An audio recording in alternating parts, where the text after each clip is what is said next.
T20 world कपमध्ये विजय मिळवल्यानंतर team इंडियाचा कर्णधार रोहित शर्मा आणि माजी कर्णधार विराट कोहलीने निवृत्तीची घोषणा केली. आंतरराष्ट्रीय T20 क्रिकेटमधला आपला शेवटचा सामना असल्याचं दोघांनी वर्ल्ड कप जिंकल्यानंतर जाहीर केलं. टीम इंडियाने फायनलमध्ये 7 रनांनी रोमांचक विजय मिळवत दुसऱ्यांदा T20 वर्ल्ड कपच्या ट्रॉफीवर नाव कोरलं. विराट कोहली आणि रोहित शर्माच्या निवृत्तीच्या घोषणेनंतर हार्दिक पांड्याही भावुक झाला. T20 वर्ल्ड कपची ही फायनल भारताच्या हातातून निसटत असल्याचं वाटत होतं, पण हार्दिक पांड्यानं एनरिक क्लासेनची विकेट घेतली आणि मॅचचं चित्रच पलटलं.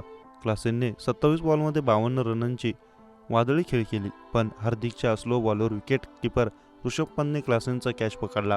क्लासेनची विकेट गेल्यानंतर भारताने दक्षिण आफ्रिकेला एकापाठोपाठ एक धक्के दिले. मी रोहित शर्मा आणि विराट कोहलीसाठी खूप जास्त खुश आहे. हा क्षण खूपच खास आहे. भारतीय क्रिकेटच्या 2 महान खेळाडूंना अशा प्रकारच्या विदाईचा हक्क होता. त्यांच्यासोबत खेळणं हे माझ्यासाठी सौभाग्याचं होतं. इतकी वर्ष या फॉर्मॅटमध्ये दोघांसोबत खेळायचा अनुभव खूपच चांगला होता, असं हार्दिक पांड्या म्हणाला. आम्ही सगळे विराट रोहितला मिस करू. एक खेळाडू आणि त्यांच्या टीमचे सहकारी असल्याच्या नात्याने आम्ही त्यांची चांगली विदाई केली आहे.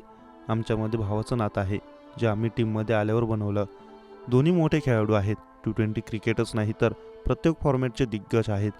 उत्कृष्ट विजयासोबत त्यांनी विदाईचा निर्णय घेतला. ही आठवण कायमच त्यांच्यासोबत राहील, अशी प्रतिक्रिया हार्दिक पांड्याने दिली.